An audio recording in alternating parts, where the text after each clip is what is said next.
बहुत निघा स्वागत संगत ਟੈਲੀਵਿਜ਼ਨ ਤੇ ਅੱਜ ਦੇ ਇਸ ਖਾਸ ਪ੍ਰੋਗਰਾਮ ਦੇ ਵਿੱਚ ਤੇ ਮੇਰੇ ਨਾਲ ਸਾਡੇ ਨਾਲ ਇੱਕ ਬਹੁਤ ਹੀ ਖਾਸ ਮਹਿਮਾਨ ਹਾਜ਼ਰ ਨੇ कंवर सिंह तंवर साहब जो कि MP ने अमरोहा तो जो कि गाजियाबाद ਦੇ ਨੇੜੇ ਇੱਕ ਜਗ੍ਹਾ ਹੈ ਇੰਡੀਆ ਦੇ ਵਿੱਚ ਭਾਰਤੀ ਜਨਤਾ ਪਾਰਟੀ ਨੂੰ ਰਿਪਰੈਜ਼ੈਂਟ ਕਰਦੇ ਨੇ ਤੇ ਅੱਜ ਖਾਸ ਮੌਕੇ ਤੇ ਸਾਡੇ ਨਾਲ ਸੰਗਤ ਟੀਵੀ ਤੇ ਵਿਸ਼ੇਸ਼ ਰੂਪ ਵਿੱਚ ਹਾਜ਼ਰ ਨੇ। ਉਹਨਾਂ ਦਾ ਸਵਾਗਤ ਕਰਦੇ ਹਾਂ ਤੇ ਗੱਲਬਾਤ ਕਰਦੇ ਹਾਂ ਕਿਉਂਕਿ ਜਿੱਥੇ ਵੀ ਭਾਰਤ ਦੀ ਗੱਲ ਹੁੰਦੀ ਹੈ ਭਾਰਤ ਤੋਂ ਬਾਹਰ ਜਿਹੜੇ ਵੀ ਲੋਕ ਵਸੇ ਹੋਏ ਨੇ ਕਿਤੇ ਨਾ ਕਿਤੇ ਉਹਨਾਂ ਦਾ ਕਨੈਕਟ ਕਿਸੇ ਨਾ ਕਿਸੇ ਤਰ੍ਹਾਂ ਤੇ ਆਪਣੇ ਦੇਸ਼ ਨਾਲ ਜੁੜਿਆ ਹੋਇਆ ਹੈ ਤੇ ਜਦ ਵੀ ਕੋਈ ਰਿਪਰੈਜ਼ੈਂਟੇਟਿਵ ਆਉਂਦਾ ਸਪੈਸ਼ਲੀ ਜੋ ਜਨਤਾ ਨੂੰ ਰਿਪਰੈਜ਼ੈਂਟ ਕਰਦਾ ਹੈ ਉਹਨਾਂ ਨੂੰ ਤੁਹਾਡੇ ਰੂਬਰੂ ਕਰਕੇ ਤੁਹਾਡੇ ਵੱਲੋਂ ਪੁੱਛੇ ਗਏ ਸਵਾਲ ਉਹਨਾਂ ਤੱਕ ਪਹੁੰਚਾ ਕੇ ਸਾਨੂੰ ਬੜਾ ਮਜ਼ਾ ਆਉਂਦਾ ਹੈ।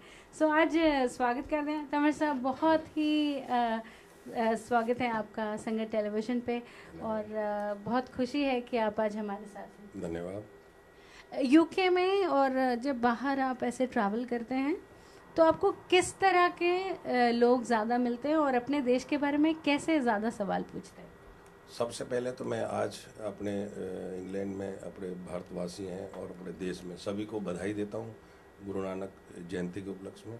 और हमारा ये जो ये जयंती है हम बड़े धूमधाम से इंडिया में मनाते हैं और यहाँ भी बहुत अच्छा लगा मेरे को और बहुत खुशी होती है जब हमारे लोग हमें विदेश में जब मिलते हैं और हमारे देश के लिए वो सोचते हैं तो बहुत अच्छा लगता है।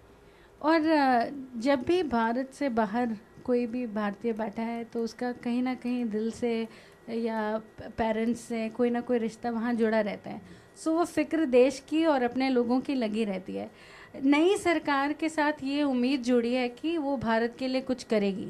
So how do you think कितना इजी है नई सरकार को करना, क्योंकि मोदी जी हमेशा कहते हैं कि बहुत लोग जल्दी रिजल्ट्स चाहते हैं। सो एक इम्पेशेंट से लोगों को आप इस वक्त रिप्रेजेंट कर रहे हैं, वो कितना डिफ़िकल्ट है सरकार के लिए? देखो जितने हमारे NRI हमारे देश के जितने भी बाहर लोग बसे हुए हैं उनका सब हम वेलकम करते हैं। और हमारी सरकार ने अभी आपने देखा होगा अमेरिका में भी गए हैं, वीज़ा में भी बहुत वहाँ पर हम लोगों ने ऐसा कर दिया है जो हमारे NRI हैं इंडिया में उनको कोई प्रॉब्लम ना हो और देश में अपना देश है उनका, क्योंकि उनको भी हमारे अपने देश का प्यार, सबको अपना प्यार है, भारत से प्यार है। और हमारी सरकार ये चाहती है जो हमारे NRI भाई बाहर हैं वो इंडिया में उनके साथ कोई तकलीफ़ ना हो और उनका पूरा हम उनको प्यार दें। ये तो NRIs का तो अक्सर जब भी कोई भी MPs आते हैं वो ज़रूर ख्याल रखते हैं, पर ज़्यादा लोग चिंतित होते हैं वहाँ के लोगों का जो लाइफ है वो कैसे बेटर हो सकती है, क्योंकि वहाँ लोग पुलिस से डरते हैं, वहाँ लोग कानून से डरते हैं, बहुत सारी चीज़ें जो सिंपल होनी चाहिए जो इस कंट्री में वहाँ नहीं है।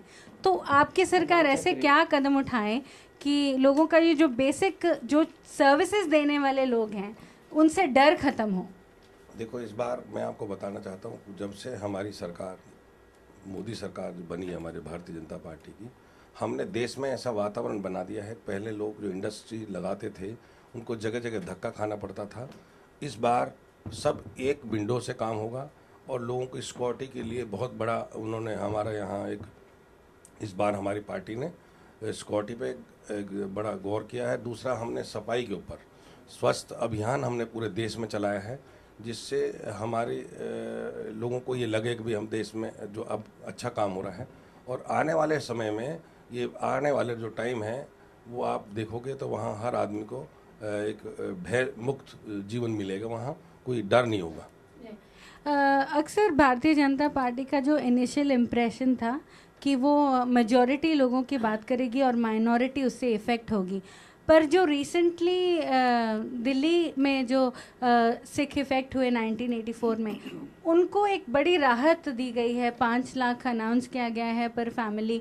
तो ये जनरल परसेप्शन लोगों का और माइनॉरिटीज़ का बीजेपी की तरफ चेंज हुआ है। डू यू थिंक कि अपकमिंग इलेक्शंस की वजह से है या जनरली ऐसा भारतीय जनता पार्टी का सोचना है कि जिन लोगों को इंसाफ नहीं मिला है अब दिलाया जाए? भारतीय जनता पार्टी चाहती है कि हम 125 करोड़ लोग जो भारतवासी हैं सभी देश के लिए सोचें, देश के लिए काम करें, देश के लिए जिएं। और जो 84 का वो दुख वक्त था, बहुत बुरा टाइम था, उसको भी उभारने की काफ़ी कोशिश कर रही है हमारी सरकार। लेकिन ये मैं आपको गारंटी से कहता हूँ, सरकार पूरे देश के हर वर्ग के लिए चिंतित है और हर वक्त का काम करेगी ये सरकार।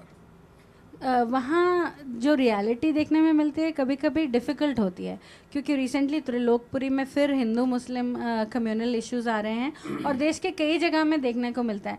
डू यू थिंक ये बीजेपी के स्टैंड के वजह से है या फिर ये लोगों के आपसी कोई मसले होते हैं? किस तरह हम भारत से ये सांप्रदायिक चीज़ें हटा सकते हैं और बीजेपी कैसे कोशिश कर सकती है कि सांप्रदायिकता किसी भी तरह लोगों के रास्ते में ना आए? बिल्कुल आपने सही क्वेश्चन पूछा है। अब ये हमारी सांप्रदायिक भावना को हम बनाए रखें, लेकिन जो ये शरारती तत्व कुछ लोग होते हैं जो ये ऐसा काम कर देते हैं, जैसे त्रिलोकपुरी आपने बताया है, ये कुछ नहीं है। यहाँ दो जरा से बच्चों पर झगड़ा हुआ, उसको बड़ा कर दिया। तो ऐसे ज़्यादा केस ऐसे हैं, बाकी वैसे केस नहीं है, ऐसा कुछ नहीं है पूरे। जबकि उत्तर प्रदेश में आप देखो, मेरी कॉन्स्टिट्यूंसी में 17 लाख वोट हैं, 17 लाख में 6 लाख मुस्लिम भाई हैं और 11 लाख हिंदू भाई हैं, जिसमें 1.5 लाख मेरे यहाँ सरदार भी हैं। लेकिन मेरे यहाँ कोई अभी तक ऐसा कोई झगड़ा नहीं है, सब ठीक है और मैं सबके लिए काम करता हूँ। जब नई सरकार ने इंडिविजुअली भी सब मंत्रियों को एक जगह अडॉप्ट करके एक आदर्श जगह बनाने की बात कही है, सो आपने कौन सा एरिया पिक किया है और आप वहाँ क्या करने जा रहे हैं? मैंने एक गांव लिया है चक्कनवाला। चक्कनवाला गांव है, 5,000 की आबादी है उसमें, और उसमें मैंने ऐसा गांव चुना है जिसमें सब समाज के लोग हैं। पूरे हम सब समाज के लोगों को एक साथ ऐसा गांव है जिसको मैं आदर्श गांव बना रहा हूं, और हो सकता है वो बहुत जल्दी मैं बना दूंगा उसको। आदर्श गांव से क्या तात्पर्य है कि वहाँ आप ऐसी सहूलतें देंगे, ऐसी सुविधाएं देंगे, या फिर लोगों को कुछ और ख़ास मिलेगा इन टर्म्स ऑफ टेक्नोलॉजी? जी, वहाँ पर एक अच्छे स्कूल होंगे, प्राइमरी स्कूल होगा, छोटा वहाँ हाउस डिस्पेंसरी होगी, गांव में सफाई, साफ़ सफाई, और हमारे यहाँ टॉयलेट है, जैसे वो टॉयलेट एकदम वहाँ गांव में होंगे, और गांव की गलियाँ और लाइट वो, और बच्चों को वहाँ शिक्षा, उस पर ज़्यादा गौर है हमारी। आपके पास ऐसे कभी कभी जो सरकार करना चाहती है पर वैसे स्किल्ड लेबर या वैसे स्किल्ड लोग मिलते नहीं हैं, जैसे अच्छी शिक्षा तो आप देना चाहते हैं पर अच्छे शिक्षक और उनको अच्छी तनख्वाहें, सरकारों के पास हमेशा पैसों की कमी रहती है, तो वो कैसा पूरा करेंगे आप ये सब? देखो, ये तो एक ऐसा है, वैसे तो कोई कमी नहीं है, लेकिन हमारी अपनी कमी है। वहाँ के जो लोकल छोटे नेता होते हैं और जो सरकार होती है प्रदेशों में, अलग अलग जो सरकारें हैं, वहाँ तालमेल नहीं होता, तो इसलिए विकास नहीं होता है। लेकिन इस बार जो हमें लग रहा है, मोदी जी ने हर सरकार से बात करके, वो भी हमारा दूसरी सरकारें हैं, जैसे बीजेपी का एमपी है और वहाँ मुलायम के सरकार है, लेकिन वो मिलकर तालमेल करके हम गांव का विकास सब लोग चाहते हैं, वो प्रदेश सरकार भी और सेंटर की सरकार भी। और भारतीय जनता पार्टी का पंजाब में एक स्पेशल रोल है, बिकॉज पंजाब में अलायंस है, it's a very special alliance जो श्रोमणी अकाली दल के साथ है, और हरियाणा में एक एंटायरली डिफरेंट काम किया है भारतीय जनता पार्टी ने। तो फ्यूचर भारतीय जनता पार्टी पंजाब में हरियाणा जैसा कुछ करना चाह रही हैं कि वो साथ मिलके ही चलने वाले हैं? इसके बारे में तो मैं अभी आपको नहीं बता सकता क्या हमारी सरकार आगे करेगी, लेकिन ये ज़रूर है पंजाब में भी अब अच्छा विकास होगा आने वाले टाइम में। अब वो आप देखो कैसे होगा। भारतीय जनता पार्टी का जो मोदी वेव है वो महाराष्ट्र में दिखाई दिया और वो हरियाणा में भी दिखाई दिया। आप कब तक समझते हैं कि ये वेव चलता रहेगा? और क्योंकि अभी जनरल इलेक्शंस में काफ़ी टाइम है, कई और प्रदेशों में अभी 1-2 साल हैं इलेक्शंस के लिए, जैसे पंजाब में, सो वो कैसे मोमेंटम बनाए रखेंगे कि उनका ये कैरिस्मा जो है वो कम ना हो और मोदी जी की चमक दमक चलती रहे? देखो, मैं आपको बताता हूँ, हमारे जो प्राइम मिनिस्टर हैं वो वाकई में ही 18-20 घंटे काम करते हैं, और मैं ये कहना चाहता हूँ खास करके पूरे भारत में आज हर वर्ग का आदमी मोदी जी को चाहता है। हर प्रदेश में हर नागरिक ये चाहता है कि मोदी जी हमारे प्राइम मिनिस्टर जो बने हैं, क्यों आज तक हमारे जो प्राइम मिनिस्टर बने हैं वो इतना काम नहीं कर पाए। ये हमारे, आपने देखा होगा, सैनिक, हमारे जो पहाड़ों पर सैनिक हैं वहाँ पहुँच जाते हैं, मतलब जो काम ये करते हैं लोगों को ये प्रभावित इतना है कि हर आदमी अब प्यार करने लगा इनसे। एक और बात है जो आम जनता के तरफ से ये सवाल आता है कि पहले कहा जाता था कि मनमोहन सिंह हैं, कुछ बोलते नहीं हैं। अभी कभी कभी कहा जाता है कि देश में इतना कुछ हो जाता है और मोदी जी बाहर जाते हैं तो बोलते हैं, देश में उन चीज़ों पर नहीं बोलते हैं जो इमीडिएटली लोगों को इफ़ेक्ट करती है। सो आप क्या सोचते हैं कि वो चुपचाप बैठ के काम कर रहे हैं बेटर करने के लिए, या वो कमेंट नहीं कर रहे हैं? मैं एक चीज़ कहना चाहता हूँ, वो लोगों को मीडिया से भी बातें करते हैं, लेकिन मैं ये कहना चाहता हूँ आज तक किसी भी प्राइम मिनिस्टर ने 10-10 एमपी को एक साथ बुला करके उनसे क्वेश्चन नहीं किए। और ये खास करके बताना चाहता हूँ, हमारे प्राइम मिनिस्टर ने हर एमपी को महीने में 2 बार बुला लेना, ये बहुत बड़ी बात है। कभी उनको खाने पे बुला लेना और उनसे क्षेत्र के जनता के बारे में पूछना, ये पहले कभी नहीं देखा हमने। ये पहली बार भारत में हो रहा है जो हर वर्ग से जुड़ रहे हैं वो। मोदी जी हर एमपी के थ्रू हर इंसान हर घर तक जा रहे हैं, गरीब घर तक पहुंच रहे हैं वो। मोदी जी की खुद की बैकग्राउंड और खुद की स्ट्रगल, आप सोचते हैं कि क्योंकि उन्होंने बहुत बेसिक से शुरू करके जितना हासिल किया है वो उनको ना सिर्फ एक अच्छा नेता बनाता है पर एक देश की रियल पिक्चर उनके सामने आती है, क्योंकि उन्होंने जो प्राइम मिनिस्टरशिप है या लीडरशिप है उन्हें पॉकेट में तो मिली नहीं है, उन्होंने खुद अर्न की है। तो उसका देश को, देश के भविष्य को, देश की आम जनता को किस प्रकार फ़ायदा होगा? देश को बहुत बड़ा फ़ायदा होगा, क्योंकि इन्होंने गरीबी देखी है और नीचे से उठ के आए हैं वो। आज जो देश के बारे में उसको ज़्यादा नॉलेज होगा जो नीचे से उठ के आता है।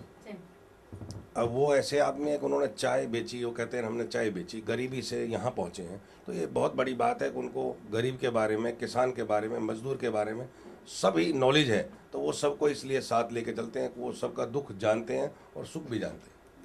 और एक ख़ास बात है कि विकास की जब बात करते हैं, मेक इन इंडिया बहुत बड़ा उन्होंने कैंपेन शुरू किया है कि वो लोगों को इनवाइट कर रहे हैं इंडिया में आके बनाएं।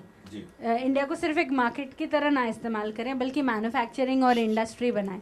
तो जो एनआरआईज हैं वो किस तरह आपके इस कैंपेन में साथ दे सकते हैं? बिल्कुल इस बार साथ दे रहे हैं। और कई आपने देखा होगा कई बहुत इंडिया में अभी आने लगे हैं लोग, क्योंकि उनको सारी सुविधाएं मिलेंगी जो हमारे यहाँ ये कैंपेन जो चला रहे हैं। तो ये वाकई में अब हरियाणा में हमारी सरकार बन गई, हरियाणा में देखना आप कैसे इंडस्ट्री ग्रो करेगी, तो बहुत अच्छा होगा ये काम। आपका हमारे साथ जुड़ने का बहुत धन्यवाद। हम यही चाहते हैं क्योंकि जो भी संगत टेलीविज़न के साथ जुड़े हुए हैं सब पंजाबी और सिख, और स्पेशली आज के दिन आप गुरु नानक जयंती के दिन हमारे साथ हाजिर हैं। हम ये ज़रूर लोगों की इच्छा है कि जैसे सहारनपुर में इंसिडेंट हुआ है, ऐसे कोई इंसिडेंट, या हैदराबाद में पहले इंसिडेंट हुआ है, सिखों के साथ ऐसे, सिखों क्या और भी किसी माइनॉरिटी के साथ ऐसे इंसिडेंट्स ना हो, ऐसा इंश्योर किया जाए। और जो बाहर लोग रहते हैं वो ये भी चाहते हैं, बहुत लोगों की ये भावना है कि क्योंकि केंद्र में हैं आप और स्टेट्स के साथ मोदी जी खास वो अपना रैपो बना रहे हैं, ऐसा कुछ करें कि पंजाब जैसे जो क्षेत्र है जिनके ऊपर बहुत भारी सरकारी कर्जा है उनके बारे में भी कुछ सोचा जाए, ताकि ऐसे स्टेट्स भी अपने बलबूते पर फिर तरक्की की राह पर जा सकें। अब मैंने आपको बताया ना, अब हर स्टेट हमारा जो भारत में वो सभी, अब कोई कमी नहीं आएगी। और मेरे ख्याल से तो अब जो टाइम चल रहा है, लोग मतलब एक बाहर से लोग भी आ रहे हैं, जो हमारी इंडस्ट्रियाँ जो दब गई थी वो भी अब बहुत पिक कर रही हैं, उठ रही हैं।